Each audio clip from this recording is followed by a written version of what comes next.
Welcome to the NS9 Postgame show powered by Primanti Brothers. I am Ryan Alexander. Along with me is Doug. Another heartbreaking Buccos loss here to lose another series that they probably should have won. 5-4 was the loss. Doug, how are you? Frustrated. This team is just so frustrating. They should be better. They should be better. It's dumb mistakes. It's bad fundamentals. It's, unproductive out. It's, we get it. We're not going to spend money, but can we do some of the little stuff right? Can we make the right decisions? Can we bring in the right reliever? There's just so many things that we just, snatch defeat out of the jaws of victory, right? It's our move, right? It's not the first time. It seems like every other game, this is what we're talking about. We turn around and, hey, we throw an 8-1 win out there once in a while. But by and large, we're not productive with runners in scoring position. We don't play good fundamental baseball. Our bullpen has not recovered from the losses of Barucki and Moretta, and Ben Cherington has done nothing to improve this team. And I've lost. You summed it up. You summed it up nice, Doug. I think that's the show. So I'm sorry, no sandwiches. We'll be back Tuesday. That's what I'm saying. I don't even know where to start with this game, but let's start real quick here. Bet Online is your #1 source for the NBA and NHL playoffs this season. Every stat, every matchup, and even live odds while the games are being played. When the game's over, head over to our online casino and get in on a game of blackjack or poker, or unwind with one of our over 150 slot games. Head to the website today to get in on the action. Don't forget to use the promo code BLEAV for your 50% welcome bonus on your first deposit. Bet Online, the game starts here. I don't know where to start this game, Doug. I guess I'm going to start with, let's start with the runners in scoring position. What they leave on base, 13 guys, I believe, was the final tally. 3 for 16 with runners in scoring position, 13 left on base. Rowdy Tellez was all your production today. Four RBIs for Rowdy Tellez, which that's got to double his season totals. I don't even know what it is, but he came in with 8. He came in with 8 RBIs. So he got a third. He got 50%. Right? Yeah. Oh my God. He added a whole third to it. It's when he's driving in 4, and he was the only one ever. We were getting on base. It was like the single show, but just nobody could drive anybody in, and it just. The Blue Jays drive them in or move them over, right? You could, it was all those opportunities, and nothing, no productive outs. It was just you couldn't do anything with runners in scoring position, but unless your name was Rowdy Tellez. Which, if anything, Doug, I don't know should I celebrate this Rowdy Tellez performance, because now he's probably on the team for the rest of the year at this point. Oh yeah. This, there was some people, posting some stuff on Twitter about. Basically he's moving in now. He's buying the house. He's not renting anymore. He's gonna be here forever now. So, right. I think Nick Camuso was one of those. There's a couple good ones, but anytime Rowdy Tellez, anytime a 170 hitter has 4 RBI, you should win the game. But generally speaking, anytime anybody on your team has 4 RBI, you know what I'm saying? If one guy can produce 4 RBI, you just need a little bit from the rest of the other 8 hitters in your lineup. There's some harsh realities that this team needs to face, right? Part of our problem as fans, and 100% of the problem of Ben Cherington, is that we are certain that Brian Hayes and O'Neal Cruz are going to be big parts of this offense. And there's no hard evidence of that. Brian Hayes has got 1,600 or nearly 1,600 major league at bats. He is what he is. He's slightly below average hitter. I don't think we should run him out of town. I don't think, anything like that. He's worth his contract. I want him playing every day. He's spectacular defensively. He's a good person to have on your team. But we've got to stop expecting him to be a big part of the offense. He should be batting 6th or 7th. O'Neal Cruz can't hit left-handers, can't play shortstop. He's only got a full season's worth of bats, but I'm not expecting too much more from him, and we should stop. 40-40 is not coming from O'Neal Cruz. He's more likely to be thrown out on the bases than to steal it. He gets picked off and makes even. He got that double. It was nice and all that sort of stuff, but it was kind of a bad decision, really. We should stop expecting these guys to be MVP candidates and produce. We've got 3-4 guys that can hit right now. The least we could do is fill in the bottom part of this lineup with average hitters. Because Rowdy Tellez knocks in a run in the 9th inning, but Ji-Hwan Bae's up next. We all know what's going to happen, right? What was he was swinging at pitches up near his head. That right. I mean, you come on, right? The 97 at your eyes. You're not going to get that. So it's, again, I think this team should make trades, right? You should go get a first baseman that can hit, a center fielder that can hit, a right fielder that can hit. There's a lot of things they need, and that's the problem. Yeah. But they're not going to go do it. How much longer are we going to watch Ji-Hwan Bae when Matt Gorski's sitting there? I do not think Matt Gorski's the answer, but let's find out for sure, right? He's at least hot down there, as was Ji-Hwan Bae when we brought him up. And it's just, again, and when we get into the Shelton discussion, I think Shelton's sort of a victim of this. There's no urgency to win. We're always, we're always bringing somebody in to see what they can do, or, how will they react in this situation? We're not bringing in the best pitcher to get us out of that situation. We're not bringing up the best pinch hitter. We're not playing the best players, that sort of thing. There's this sort of, the rebuilding. Let's see what we have for the future, how this guy is. We should be trying to win games now. This rotation could win playoff series. Right? You throw Skeens and Keller and Falter and Jones out there in a 3-game series, a 5-game, that sort of thing. But we're not going to score any runs in a playoff series, right?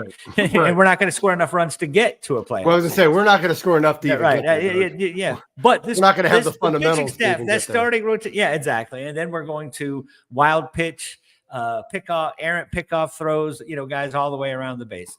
So it's just. Yeah, I've seen enough today at this point. Right. I mean, 477 OPS. I think Jim mentioned it in here. At this point, just bring Sawinski back to be the center fielder with Taylor and just, get rid of Bae or whatever. But he's fast, but he doesn't know how to use his speed. Right. He can't steal bases, but he's fast. Yeah. I mean, he doesn't get on base enough to even steal. Why wouldn't he just try, for a little, lay a bunt, a infield hit type stuff? Use your speed, hit like those guys did back when I was young, where you just kind of, beat the ball down in the ground and use your blazing speed instead of swinging at 97 over your head, trying to hit a home run. It's not your game, buddy, and again, nobody, throw all these other things in. Even if these players do have it in them, we don't have the coaching staff to bring it out of them. So no, get me started there. Yeah. Craig made a good point in here about, this is what's so frustrating about this team. If you were starting a franchise from scratch, Doug, and you were looking for your active roster, like starting pitching, elite starting pitching is what you would shoot for. And this team pretty much, they're not going to say elite, but they're getting there. The starting pitching has been unbelievably great. It's and they really have good and Jones. Trending upwards. Right. The problem is this team has like nothing else. They don't have fundamentals. They don't really have, great defense. They have some speed, but they don't really know how to use it, and they can't hit. So and then the bullpen's a disaster at any time. And your coaching staff is just underwhelming across the board. So you have starting pitching, which keeps you in pretty much every game, 162 games, you're in every day. But then you get games like this, which is pretty much like you said, every other day. We're seeing this game where the Pirates should have taken this series, should have probably swept the Giants, hitting 2 grand slams that they blew thanks to the bullpen. But they're losing these series. Like the Blue Jays didn't look impressive out there. I didn't come away from that series impressed by the Blue Jays by any means. Bichette didn't have a hit the whole series, right? Yeah, one of their better players. Right, the Pirates should have won that series. They should have swept the Giants, and they're losing these series. So it's so frustrating because while you say like, oh, this team's close, I don't really think they're close, but they're the fact that starting pitching is so damn good. They're in it every day, but they just can't, because of the lack of fundamentals, because of no hitting, because of the bullpen just falling apart. They just aren't good. They're not a good team overall. No. And Shelton and Haynes, and they're not good enough to get these guys to play over their heads, to overachieve. And it's just, we're seeing this way too often this year, these kind of games. Like yesterday's 8-1 win was great to see. You'd like to see more of them. You'd like to see the Pirates hang on and win some close games, but it seems like every lead the starting pitching gets them, it's either a 1-2 run game, the bullpen gives it up. And we'll get into the decision to bring Stratton in and Priester, today, but that's why it's so frustrating. I don't think this team is good, but you have the starting pitching that you're there, you can compete. Right. And but also, they shouldn't be bad, right? I get they're not good, right? They're not good, but they shouldn't be this bad. We should not give away this many runs and this many opportunities like we do. When you're a small market team, you don't have a big budget, and you acquire and develop this kind of starting pitching. You should be making some routine plays behind them consistently, right? But that's not what we do. We're getting a great outing, and our guy has to throw another 10 pitches because we threw the ball into the stands, or we dropped a pop fly, all that sort of thing. So we're not even getting the most we can out of our starting pitching because we were asking them to do too much. And then, like you said, we bring in a bad bullpen, and typically, the easiest problem usually to solve for any kind of team, why do you see so many relievers get traded at the deadline, right? You get one reliever and he can make the difference, but we just sit there and wait, keep running out some young guy that just hasn't been able to do it. And we expect him to do it again on the third day in a row. So this comment here, Still City DW, he says, guys, we're saying that they can't hit an 11-hit game. That's nuts. 3 runs. I mean, they had 3 runs, right, and your runs were driven in by Rowdy Tellez, who coming in today had a 35 WRC plus. These guys can hit. It was all singles today. Like there's not enough. We were looking for power this year from guys, Cruz, Reynolds, Hayes. We're just not, Tellez. We're just not seeing it enough. I mean, McCutchen is leading this team in home runs this year. That's not good. And I mean, Kutch has been great. And, for his age, that's great. Right. But you didn't come into this season saying, hey, McCutchen's he's going to be our power producer this year. Like you need more. And you add that to what you're getting from Nick Gonzalez and Connor Joe, right? You're getting like sort of production from sources that you're really not expecting it. Those are guys that should be batting 6th, 7th, 8th in the lineup type thing. But the core guys that you're counting on aren't producing. And then the guys beyond that aren't even, are 170 hitters with, 35. It's just, they had 11 hits today. They hit yesterday. It's inconsistent. Today was the first time they had 10 hits and did especially with runners in scoring position. My God, I know when the clutch factor, everybody has their opinion on it, but they just, they just can't get it going. I don't know. So let's talk about Priester. Quinn Priester comes up. Yesterday gets added to the roster. Alika Williams to the IL. Excuse me. How do you get hurt? Never playing. Huh? Good question. Huh? That's that phantom IL stint we needed Tellez to go on a while ago. But Priester came in today, and I mean, he was doing a fine job most of the game. He was giving up some hard contact and was getting away with it for the most part. Until pretty much the 5th inning when. He loads the bases, 2 outs, 5th inning. We've talked about this a couple other times this year, Doug, because this always seems to come up, especially with our bullpen. I would have rather have just let Quinn Priester face Daniel Vogelbach, than running to the bullpen, because Hunter Stratton comes in out of the bullpen, gives up a double, bases clearing double, 3 runs are in. There goes the lead. There goes, Quinn Priester's line. At that point, like, our bullpen we lack a fireman role. Who's that guy in the bullpen? Unless you're bringing out Holderman every time, which, he's kind of like your 7th, 8th inning guy. So you can't really, do you bring him first out of the pen in the 5th or 6th Yeah, it's inning? hard to bring him in the 5th inning, right? Because right. we're going to need him, But like, we're missing that, I don't know, Barucki, or, it's just, we're missing that. Moretta was great at that too. Last year. Yeah. We're missing that fireman role that can come in with guys on base, because we've seen Luis Ortiz struggle with that. We've seen Hunter Stratton struggle with that. I'd rather just let the starting pitcher go and get that final out and push through it. Show some confidence in him, let him work through it. See if he, and he has to, right? He has to be able to do that, right? It's time. He's going to have to be at some point. He's at that point in his career where it's like, listen, you've got to stop getting yourself in these situations after the team kind of gives you a lead, and after you've had just 4 brilliant innings, and then the wheels should not fall off like that. Get yourself out of it. I mean, to Shelton's defense, he doesn't have great options, but he does. Man, that's why I said. That's why I would have just rolled with. But he chooses right. It seems like he does choose the worst of the worst of the greater evils. Yeah, I mean, if like I said, if we had an elite bullpen, this was 2015 or something, we could, you trust these guys coming into the pen with bases loaded, 2 outs, then that's fine. But I mean, at this point, I would have just let Priester work out through it. But you're right at the same time. He doesn't have many great options in that bullpen. And, he went to the bullpen again. It burned him again. It burned the Pirates. And you just know at that point, the offense probably isn't going to have enough to rally, because we haven't seen that too much this year, especially when they tied it. It was 1. I was scared that they didn't have, right. You're like, oh no. But that's the thing. I mean, that's where this team's been. I mean, the margin for error, as good as the starting pitching's been, it's keeping you in games. The margin for error, because of the bats, just hasn't. It's been so slim.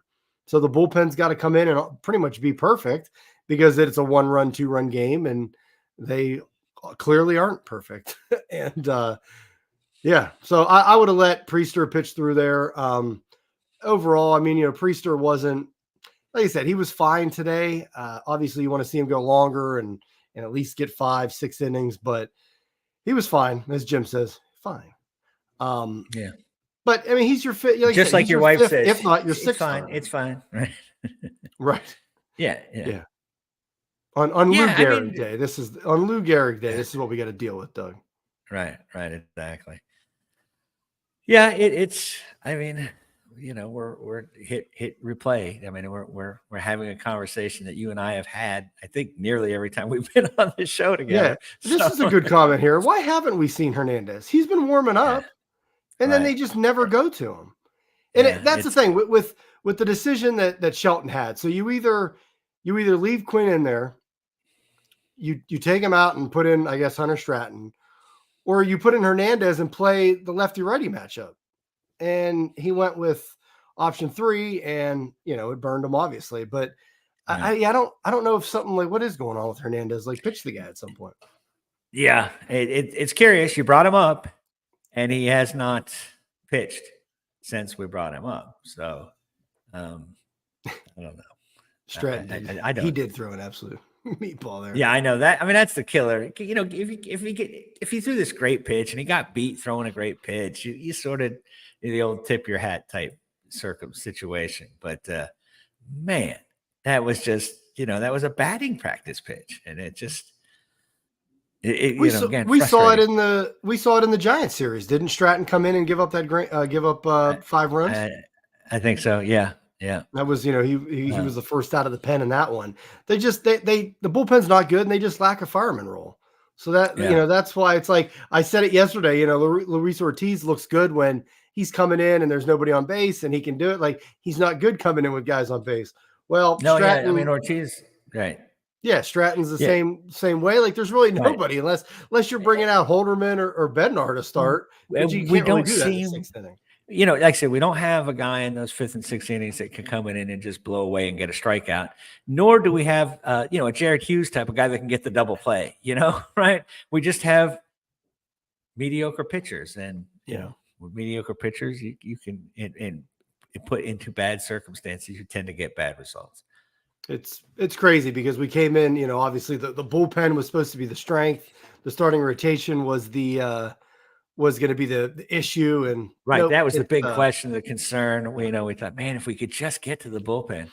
Oh man, well, we're able to get to the bullpen. Yeah, Right. nope. And now nobody wants to see the bullpen. Right. But anyway, I mean that, so let's talk more we'll talk the hitting. Like I said, yeah, they had 11 hits. Cruz has the double in the ninth inning. When he's up with, guys on base and stuff, we can't get him in, but he's, goes 2 for 5. McCutcheon had a hit today, walk. He was on base a bunch again. Hayes 1 for 5. I mean, Hayes is kind of, I know he just came back from the IL. He homered the other day. I don't know why. I want to see more from Hayes. I thought he came up a couple, yeah, a couple times today where he had a chance to add on and just had some bad at bats, and I'm looking for that Hayes from last year where he was, he was a good hitter. He turned it around. It was hitting last great. 2 months, even a little more than that, right? We haven't really seen that this year. But that's what he does. He does that. He does it for a month, when he first came up. He does it seems to always start the season out kind of okay. Not with any power or anything, but he's hitting and getting on base, and then he falls off to this guy who just doesn't hit with authority. Or if he does hit it hard, it's right at somebody, and then we cite exit velocity and how exciting. We so often talk about guys' exit velocity when they're making outs. I mean, it shows that's just a sad state of affairs, right? We're not talking, O'Neal Cruz hit the ball 120 miles an hour for a single, Right. Yay. Nobody, the runners couldn't advance, nothing, it didn't really do anything, So, Rowdy hit it hard, but it was an out. And Brian Hayes, man, he's hitting it hard, but it's right at people.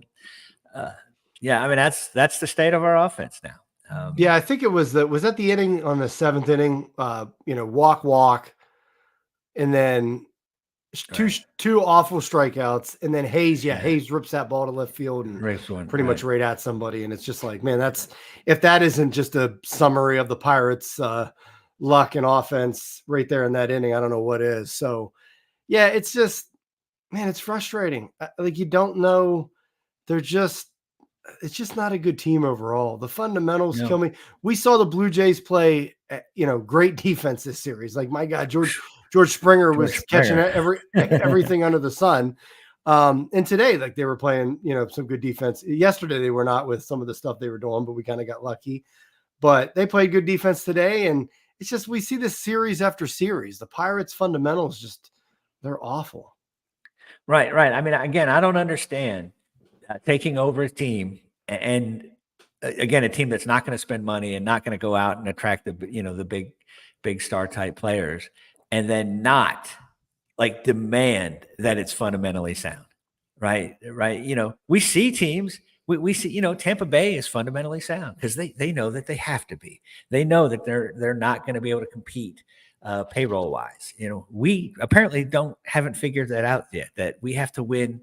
We have to do everything right to win. We have to out scout and out develop and out fundamental and we seem to just believe that all of these players are going to turn into all-stars.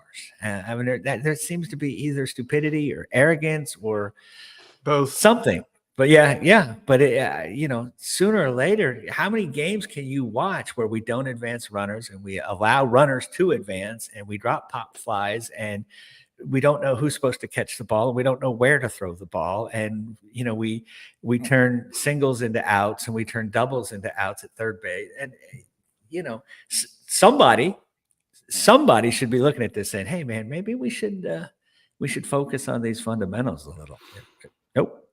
Yeah, It'll like the happen manager. again Tuesday. Yeah, manager. But again, I'm to the point now where it's been 4 years. His first year, his first full season. I remember I was living in Georgia and listening to the Braves broadcast, and they just marveled at how Shelton had him out there doing infield for an hour before the game. He says, you never see that. Other teams don't do that. And that was that 1 year we had really good, it was fundamentally defensively sound. But that's gone away. It just doesn't happen anymore. Yeah. There's people that'll come on and say, oh, what Shelton can't, what's he supposed to do? I mean, this is the cards, the hand he's dealt, which, I mean, it's a valid point, but at some point, somebody's got to go. It's just, the team isn't getting it done. Like, we're seeing these games are way too often. They're 5 games under. We got the Dodgers coming in this week. I mean, this season can really take a nosedive this week. It could take a bad turn with the Dodgers and Twins coming to town. Right? And at some point, Shelton got the job, hadn't managed, before, gets the job, and it's just, I don't know, he's Ben Sherrington's yes man, so he just goes with it. But it's like the people that defend him, it's like nothing's ever his fault, and it's like at some point, it's on you. Like you're running the team. You're setting the lineup. You're putting these guys out there. You're motivating them. And all I ever get back from people is, well, the players seem to like him. Well, that's great. Yeah. But I don't want to be, a friendly manager on a team that's 15 under. Like, I want to win. Remember that high school teacher we had that would come in hungover and play a movie? We liked him. Yeah. Right. We liked him. We loved him. I remember Mr. Holmes, man. I remember mine well. But he wasn't a good teacher, right? I mean, it's like they may like Shelton because, it's a pretty, you're like, hey, I'm not getting benched after. After I lose a ball in the lights or in the whatever, right. I get to stay in the game. I don't get taken out as a defensive replacement like Bay. So yeah, his choices his options aren't great, but his choices aren't great either.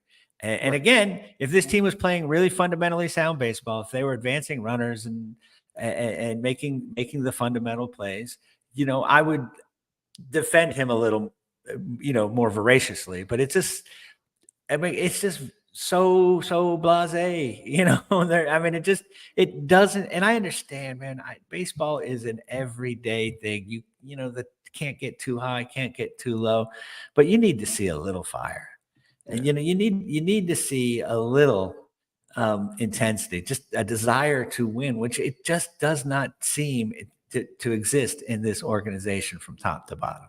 No, I so many other people would see that, look at that starting rotation and say, man, the National League's not that great. The Central's not that great. We just got to get to the third wild card because, man, in a 3-game series, if we throw out Jones, Keller, or Keller, Falter, and Skeens, or Jones, any 3 of those 4, we've got a really good chance. So let's get, again, I'm not saying trade for Juan Soto. I'm not, but get an average, right? Just get an average hitter that's fundamentally sound for center field, instead of a fast guy that can't do anything else well playing baseball.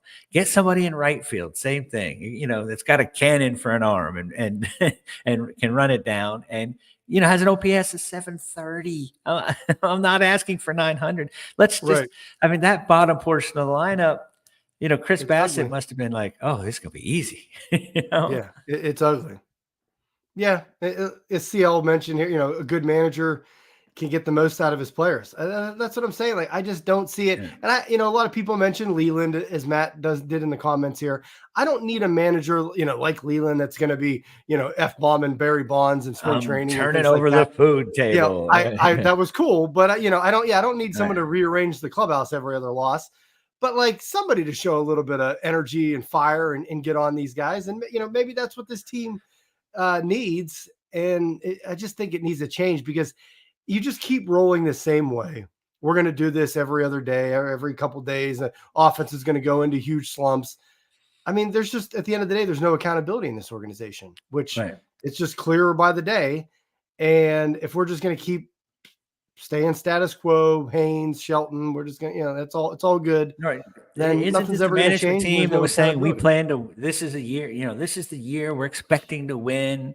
They sure haven't acted like they're expecting to win. I mean, last year the team came out hot, and they said, "Oh, we see them as a fourth place team, so we're not going to do anything." This year, you said you were expecting to win, and you have not. I mean, it's now what, June 2nd? I mean, it's June. We're into the third month of the season.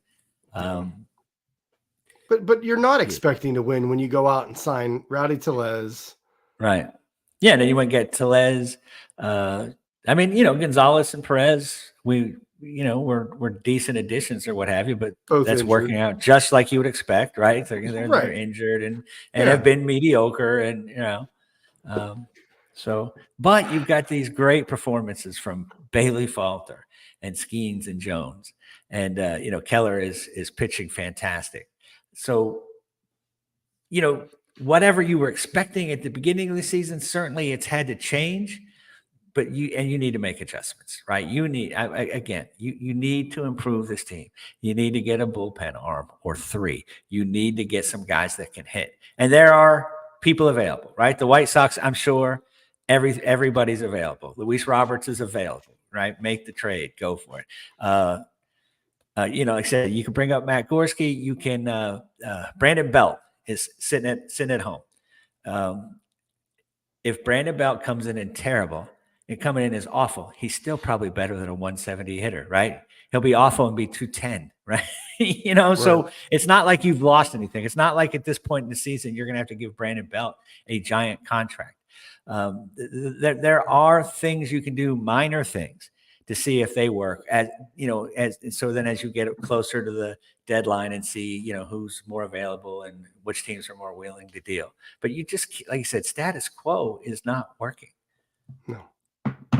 David, one thing I want to end on here, David Todd had a tweet today saying that, the controllability with Skeens, Jones, Keller, all that, all that was basically that he's saying that there was it's the best, I forget how he phrased it, but basically like the best controllable setup for a team in Major League Baseball, and how optimistic he's feeling because of that.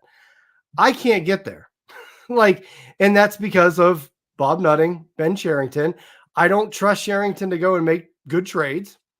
And I don't trust, Nutting that they're going to go out and all of a sudden add $50 million to the payroll and actually sign competent hitters and a bullpen and everything. And that's the point. It's so exciting to see guys like Skeens and Jones in this rotation, but I just can't get excited because I don't think the Pirates are going to go all in and add this. And then even if they gave Ben the green light and they said, hey, go all in, go get who you can get, I don't trust them to make the trades. So that's why I'm pessimistic on the future of this team. I can't say that, well, they're going to be good for the next decade. Come on, who are we talking about here? A Bob Nutting run team? There's just no way. No, right. But yeah, I mean, he's not really shown much of an ability to acquire hitters outside against Connor Joe. And I'm convinced he's waiting for Cruz to get going. He's waiting for Brian Hayes to get going. He's waiting for Reynolds to step it up. He's waiting for that. No, that's what I'm saying. He's waiting for Henry Davis. He's waiting for Jack Sawinski, right? I think all of them have I mean, again, it's still real early on Henry Davis, right? I'm not writing anybody off, but when you're waiting on 5 different guys to start producing, come on, right. One or two is going to regress. That they're all one's going to, one will step up. One's going to get hurt, and one's just, whatever, just going to be average. That's just, go get a proven hitter. Get a guy with a track record.